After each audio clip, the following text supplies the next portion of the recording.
I never thought I'd be sharing my life story on Reddit, but here I am, desperately seeking advice from strangers on the internet. I'm a 35-year-old guy, and my life has turned into a soap opera that I never signed up for. Let me start from the beginning. I met my wife, Evelyn, during our sophomore year of college. We were both studying business, and we ended up in the same group project for our marketing class. Evelyn was this whirlwind of energy and ambition. She had her whole life planned out: graduate with honors, land a job at a top firm, climb the corporate ladder, and eventually start her own company. I was more of a go-with-the-flow kind of guy, but her drive inspired me. We started dating a few months later, and for the first time in my life, I felt like I had direction. Evelyn pushed me to be better, to want more for myself. We graduated together, both landing decent entry-level jobs at competing firms. Those first few years were tough: long hours, tight budgets, and barely any time together. But we made it work. 3 years into our relationship, I proposed. I'd been saving up for months to buy the perfect ring. I had this whole romantic evening planned: a fancy dinner, a walk in the park where we had our first kiss, and then popping the question under the stars. But life had other plans. The day I was going to propose, Evelyn called me in tears. She'd been passed over for a promotion she'd been working towards for months. She was devastated, questioning her career choices and her worth. I scrapped my elaborate plan and instead showed up at her apartment with her favorite takeout and a bottle of wine. As we sat on her tiny balcony, commiserating about the unfairness of corporate life, I realized there would never be a more perfect moment. I pulled out the ring and asked her to marry me right there, both of us in our work clothes, surrounded by empty takeout containers. Evelyn said yes, and for a moment, everything was perfect. Then came the wedding planning, and with it, my first real encounter with Karen, Evelyn's mother. I'd met Karen a few times before, but always in group settings where she was on her best behavior. Now, faced with planning her only daughter's wedding, Karen's true colors came out. Nothing was ever good enough. The venue was too small, the food too exotic, the music too modern. She criticized every decision we made, from the color of the tablecloths to the style of my tuxedo. Evelyn tried to mediate, but it was clear she was struggling to stand up to her mother.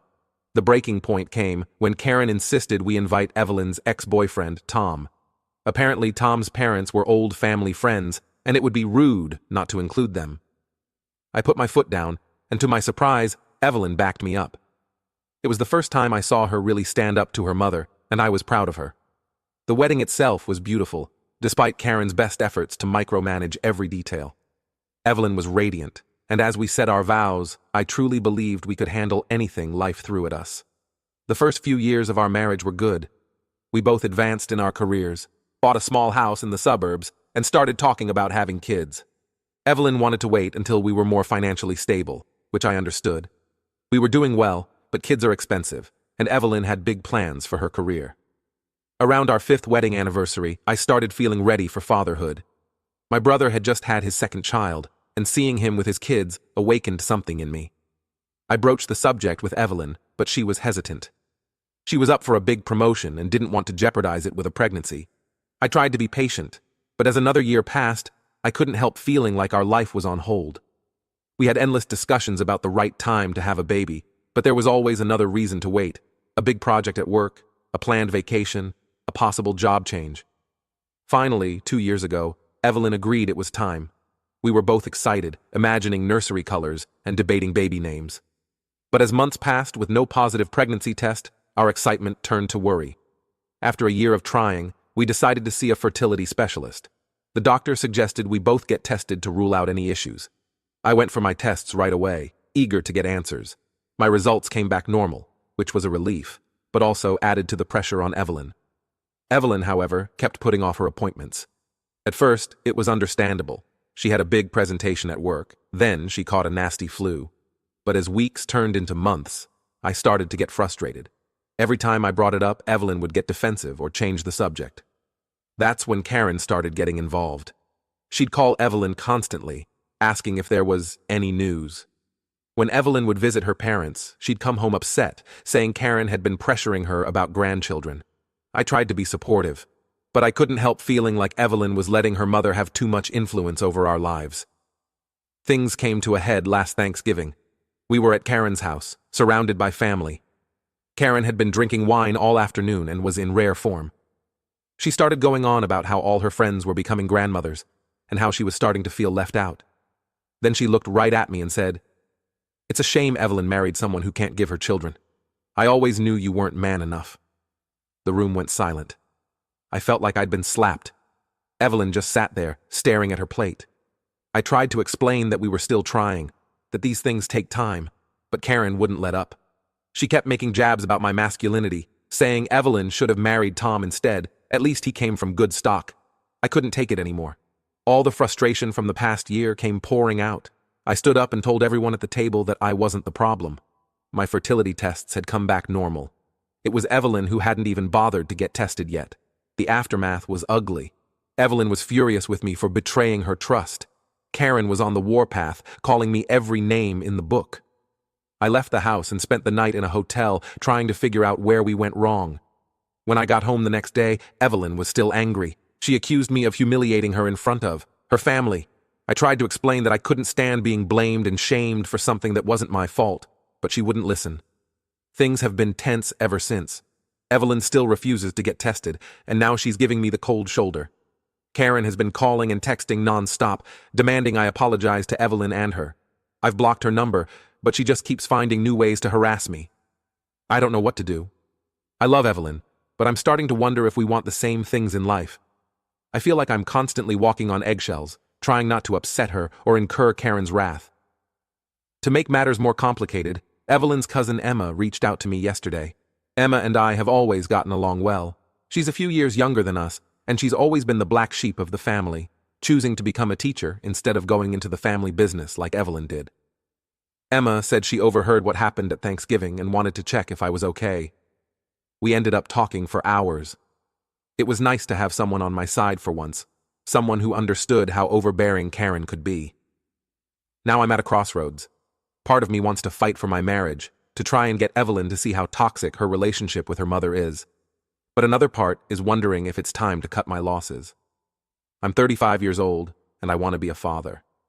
I don't want to wake up at 45, bitter and childless, resenting Evelyn for robbing me of the chance to have a family. I never thought I'd be in this position. Any advice would be appreciated.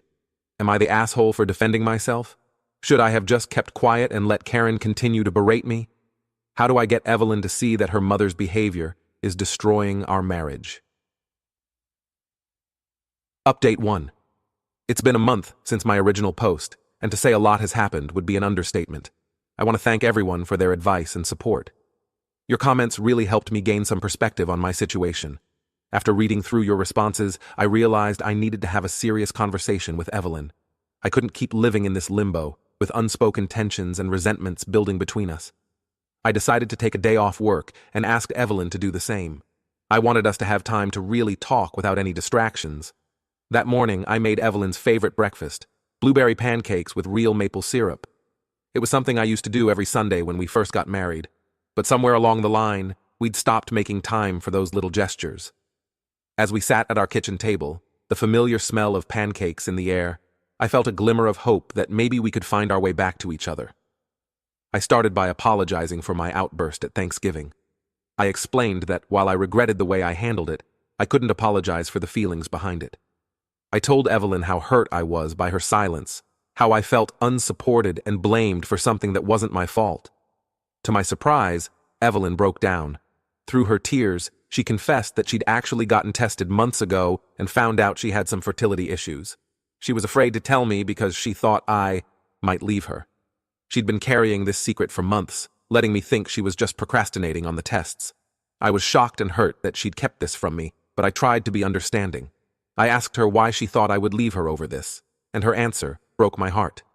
She said that growing up, her mother always emphasized that a woman's worth was tied to her ability to have children. Karen had drilled into Evelyn's head that if she couldn't give her husband children, he would inevitably leave her for someone who could. It was like a light bulb went off in my head. So many of Evelyn's actions over the past year suddenly made sense. Her reluctance to get tested, her defensiveness whenever I brought up kids, her silence in the face of her mother's attacks on me. It all stemmed from this deep-seated fear that she wasn't woman enough. We spent hours talking that day, really opening up to each other in a way we hadn't in years. We agreed to start couples counseling to work on our communication and to help Evelyn work through some of the damaging beliefs her mother had instilled in her. We even started researching adoption and IVF options, feeling like we were finally on the same page about our future. For a few weeks, things were looking up. Our counseling sessions were going well, and Evelyn seemed more relaxed and happier than she had in months. We were connecting again, rediscovering the love that had gotten lost under all the stress and resentment. But then, Karen got involved again. Somehow, she found out about Evelyn's fertility issues. I suspect Evelyn's sister might have let it slip. She's always been a bit of a gossip. Instead of being supportive of her daughter during this difficult time, Karen went on a rampage. She started calling me daily, leaving long, rambling voicemails blaming me for stressing Evelyn out and causing her fertility problems. She'd say things like, "If you were a real man, you'd have given her a baby by now." And, "I always knew you weren't good enough for her." I tried to block her number, but she'd just use a different phone to call. Then she started showing up at our house unannounced, demanding to speak to Evelyn alone. The first time it happened, I came home from work to find Evelyn in tears on the couch, with Karen pacing around our living room ranting about how we needed to try harder, how Evelyn wasn't doing enough to fix herself. I asked Evelyn to set boundaries with her mother, but she always had an excuse. "That's just how Mom is," she'd say, or "She's just worried about me." It was like we were right back where we started, with Evelyn unable to stand up to her mother and me feeling like an outsider in my own marriage. Things came to a head last week. I came home from work early, hoping to surprise Evelyn with tickets to a concert she'd been wanting to see. Instead, I walked in to find Karen in our living room, going through our personal documents.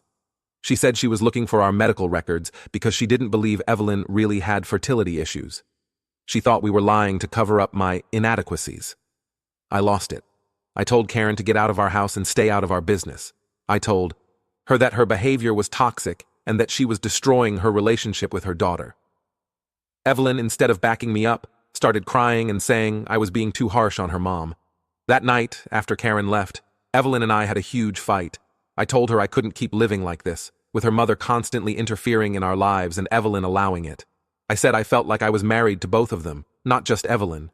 Evelyn accused me of being selfish and not understanding how difficult this was for her. In the heat of the moment, I said something I regret. I told Evelyn that if she couldn't stand up to her mother, maybe she wasn't ready to be a mother herself. It was a low blow, and I knew it as soon as the words left my mouth. Evelyn slapped me, then locked herself in our bedroom. I spent the night on the couch, feeling lost and confused. The next morning, Evelyn was gone. She left a note saying she was going to stay with her parents for a while to clear her head. It's been 5 days and I haven't heard from her. Karen, on the other hand, has been blowing up my phone with angry messages. She's telling everyone who will listen that I kicked Evelyn out and abandoned her. Some of Evelyn's relatives have been calling me, demanding to know why I'm abusing Evelyn. It feels like I'm living in some sort of twisted, alternate reality where I'm the bad guy for wanting a healthy relationship with my wife. I'm at my wit's end. I love Evelyn, but I don't know if I can continue living like this. The stress is affecting my work. I've been distracted and irritable, and my boss has noticed. My health is suffering too. I've lost weight, I'm not sleeping well, and I feel like I'm constantly on edge. Emma has been a great support through all of this. She's been checking in on me, bringing me meals, and just lending an ear when I need to vent.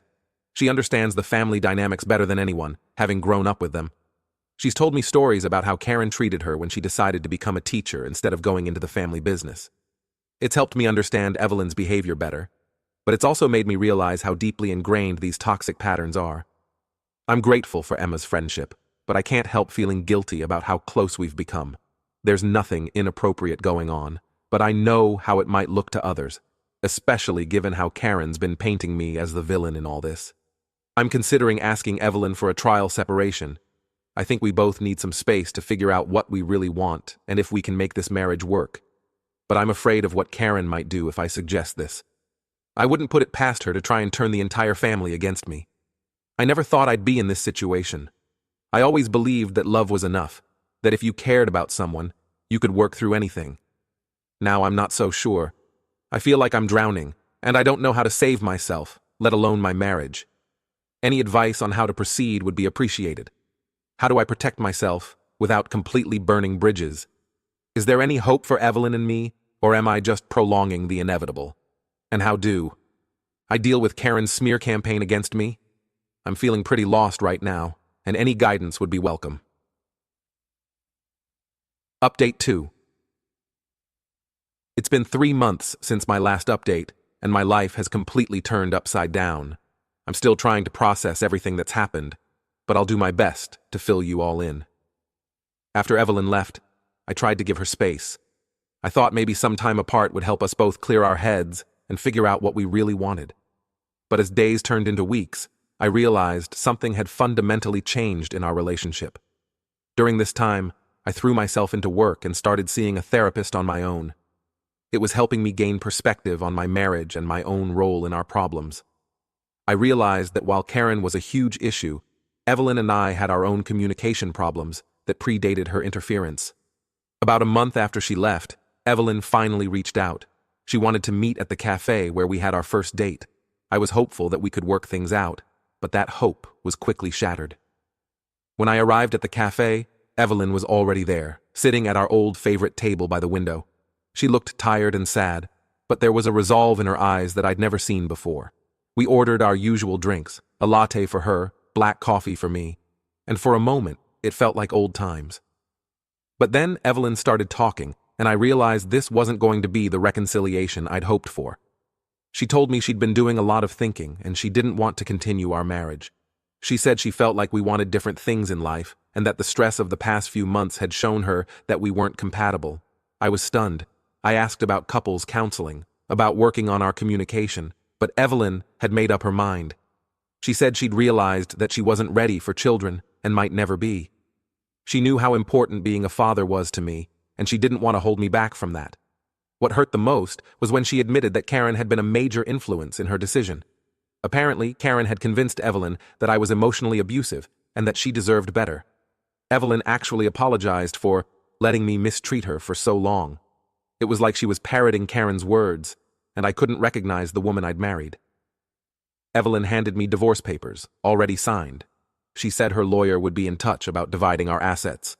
Then she got up and left, leaving me sitting there with a cold coffee and the ruins of my marriage. The next few weeks were a blur. I threw myself into work, trying to distract myself from the pain. I stopped answering calls from Evelyn's family members, tired of defending myself against Karen's lies.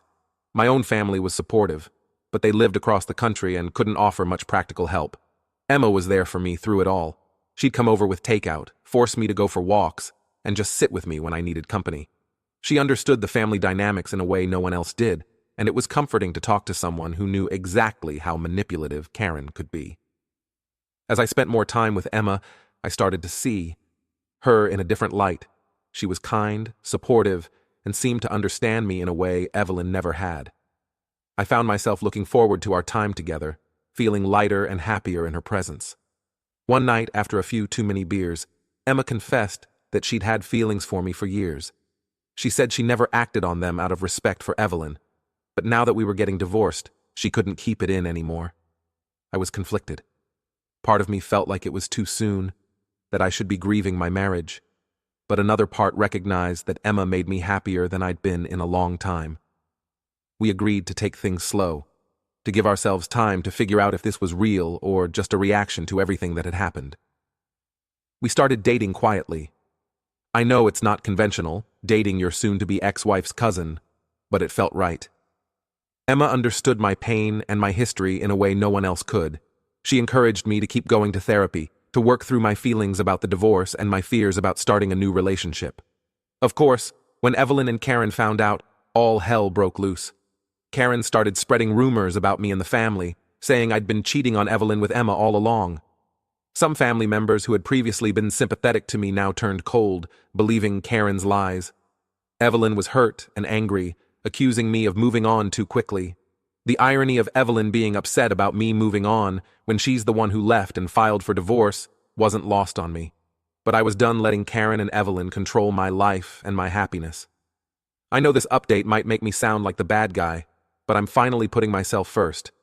Emma and I are happy, and we're taking things one day at a time. The divorce is moving forward, and while it's painful, I'm actually feeling optimistic about the future for the first time in a long time. It's not the life I imagined for myself, but maybe it's the life I need. I'm learning to trust my own feelings and needs rather than constantly trying to appease others. It's a work in progress, but I'm getting there. Update 3. It's been a year since my last update, and what a year it's been. I never could have predicted where life would take me, but I'm happier now than I've been in a long time. The divorce was finalized 6 months ago. It wasn't easy. Karen tried to contest it, claiming I had been unfaithful throughout the marriage. Thankfully, my lawyer was able to disprove these allegations, and the judge saw through Karen's attempts to manipulate the proceedings. In the end, we settled on a fair division of assets, and I was able to keep the house. Emma and I are still together, and our relationship has only grown stronger. We moved in together 4 months ago, and it's been amazing. She understands me in a way Evelyn never did, and we communicate openly about everything. We've had our challenges, of course. Blending our lives hasn't always been smooth sailing, but we face everything as a team. The biggest news, though, is that Emma is pregnant, with twins. We found out a couple of months ago, and we're over the moon. It's ironic, considering all the fertility struggles with Evelyn. But I guess life has a way of surprising you. We weren't actively trying, but we weren't preventing it either. When Emma showed me the positive test, I felt a mix of joy, excitement, and fear that I'd never experienced before. We're converting the spare room into a nursery, and Emma's been reading every parenting book she can get her hands on. I'm nervous about becoming a father, especially to twins, but I'm also excited. Emma's calm confidence is reassuring. She keeps reminding me that we'll figure it out together. When we announced the pregnancy to our families, the reactions were mixed. Emma's parents were thrilled, but of course, Karen hit the roof. She started spreading more rumors, saying Emma had stolen me from Evelyn and trapped me with a pregnancy. It's ridiculous, but some people seem to believe her. Evelyn's reaction was unexpected. She reached out to me directly for the first time since the divorce. She congratulated us, but also expressed how hurt she was. I could understand her pain, and part of me felt guilty. But I also knew I couldn't live my life based on Evelyn's feelings anymore. We had a long, honest conversation that gave us both some closure. She admitted that she'd let her mother influence her too much, and that she regretted how things had ended between us. The pregnancy news seemed to be a wake-up call for Evelyn. She finally stood up to Karen, telling her to stop spreading lies about me and Emma. It was too little, too late for our relationship, but I appreciated it nonetheless. Evelyn and I aren't friends, but we're civil now, which is more than I expected. Karen tried to cause trouble one last time. She showed up at our house unannounced, demanding to speak to Emma.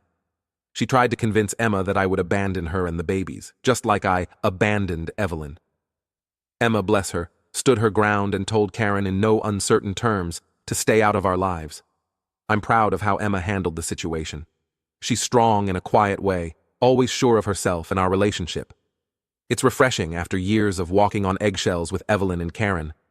As for me, I'm still in therapy, working through my issues from the marriage and preparing for fatherhood. I've reconnected with old friends who had drifted away during my marriage, and I'm building a support system independent of Emma's family. Work has been going well.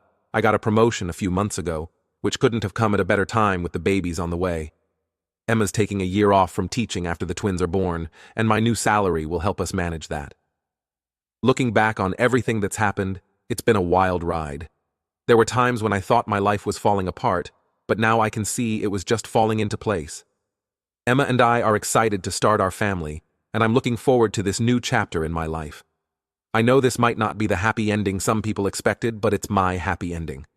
Life doesn't always go according to plan, but sometimes the unexpected turns lead us exactly where we need to be. I'm grateful for the lessons I've learned, even the painful ones, and I'm looking forward to the future with hope and optimism.